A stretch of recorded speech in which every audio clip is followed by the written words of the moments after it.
That was bang on brilliant, Commander. Excellent work. And I have to say, the Soviets are proving to be a valuable ally. Sir, Premier Chudenko is on the line. He says it's urgent. We won't stand for this treachery, Bingham. Do you hear me? My advisors warned me against trusting you allies. Sorry, treachery? What the hell is going on? Eva! Sir, apparently one of our satellite relay systems is targeted directly at Moscow. Its source is an American command post I didn't even know existed.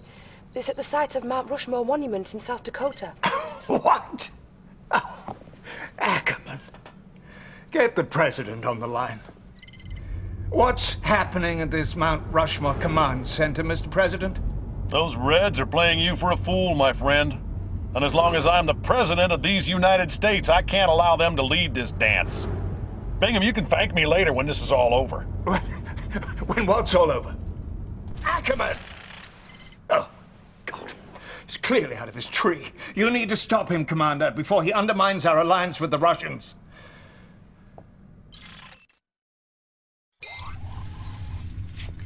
President Ackerman is en route to Mount Rushmore, where he apparently has a personal military base.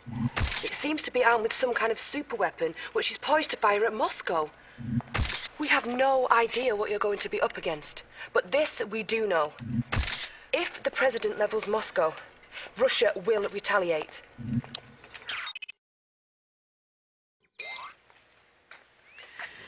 It looks like the President has gone rogue on us. This is just so hard to believe. Nevertheless, we have a job to do, Commander. Take out the communications tower before he transmits an order to fire. New objective received. Good to see you again, sir. Not sure what to make of this situation, but I'm here to follow orders. And my orders are to support you. I'm ready when you are. None of you have the guts to do what needs to be done, so I'm gonna wipe those Soviets off this earth myself. And you can't stop me. Should my heart stop beating, the weapon fires.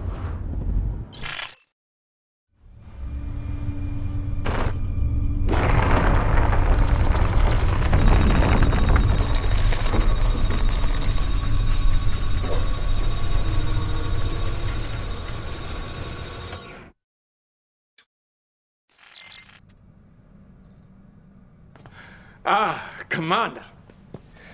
That was a close one. I can assure you, we did the right thing. Ackerman put the whole world in danger with that mad stunt. And all the while, we're at war with the Empire of the Rising Sun. Sir, I just received word from an inside source that the Supreme Shogunate will be meeting in Tokyo tomorrow. So the Empire's generals will all be in one place at one time? Yes, sir. We can decapitate them with one stroke. Brilliant. We must get on this immediately. I'll contact the Soviets. Let them know the good news. Commander, this might be it. Let's show the Empire of the Rising Sun that their divine destiny of world domination is nothing but an insane fantasy. I'm glad to see you made it back in one piece, Commander. Excellent job at Mount Rushmore. I trust you're good to go? You can flirt with the commander later, Lieutenant. Right now, we have a job to do. I wasn't flirting, sir. I was just, you know, making conversation.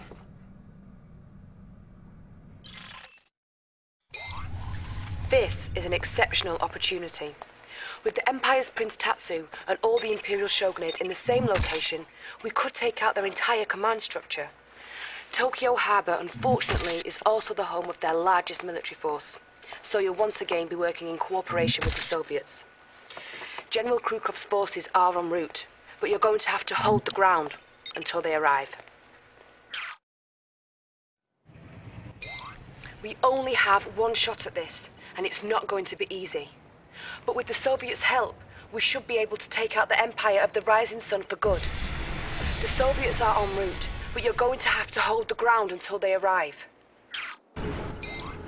Let's give him our best shot, Commander. I'm right here by your side, and I want to win this thing. Magnificent. A fateful day indeed for the Empire, though perhaps not the fate that they had in mind. I don't understand what happened to those Russians, though. They'd better have a good explanation.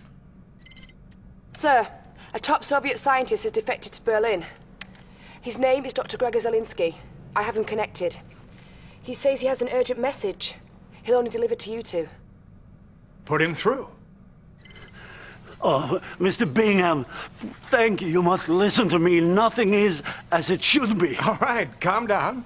This war should never have happened. We went back in time to save ourselves and everything changed. This empire, for example, from Japan didn't even exist in the original space-time continuum. What are you talking about? We have created time machine.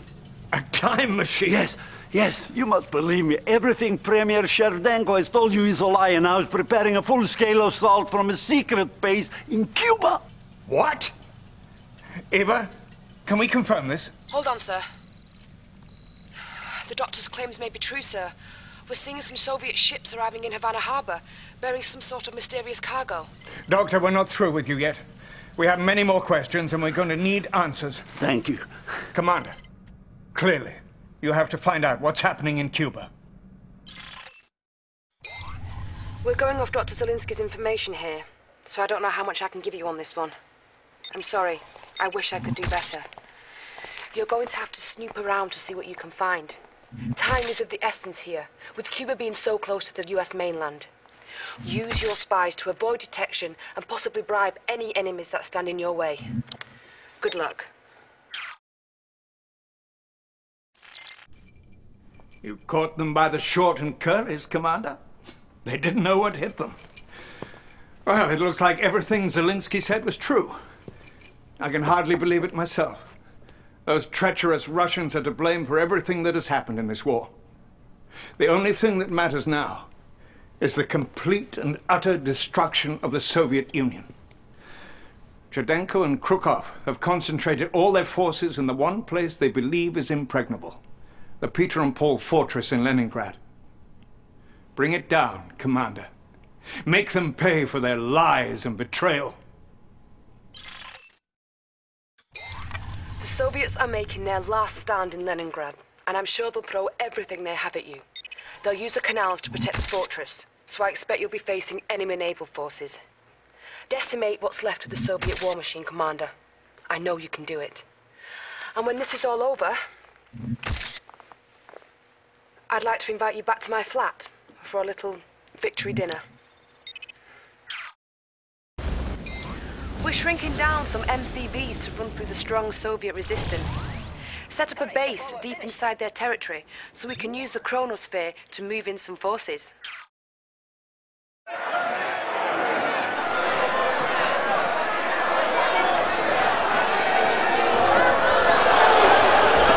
seems like only days ago that this brilliant new commander was called to lead the Allied nations at a desperate hour. And now with freedom restored and the Soviet leaders confined to a cryo prison, our hero may finally find a little time for some rest of his own. You didn't forget my invitation, did you, Commander? I was hoping you were free this evening. Not bad, huh, Commander? I clean up pretty good. How about celebrating over a drink tonight? I know this great little pub in Soho.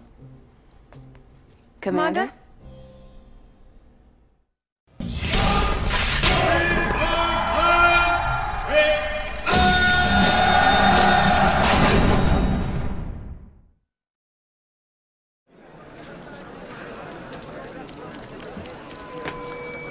Hello, and thank you all for coming. I take this podium today reluctantly and with a heavy heart. President Howard Ackerman was a great American. I was proud to be his friend and proud to be his vice president. Yes, he did try to level Moscow and kill millions of innocent people, but only because he was trying to protect us. And in the end, isn't that what really matters? We owe much to those brave heroes who stood against the forces of fascism and communism, like that courageous young commander who led the free world to victory. Thank you, Commander, wherever you are. Today, I will take the reins of this great country, and together we will march forward into a bright and prosperous future. We will share with our defeated enemies the fruits of capitalism and consumerism. Or if they're shopping for cars and plasma TVs, they won't want to build up massive armies or invent new weapons of war. They'll be enjoying the American dream, sitting with their families on Super Sunday, watching the big game with the rest of us. Fellow citizens, I humbly accept this honor and promise to make you proud. Thank you. God bless America.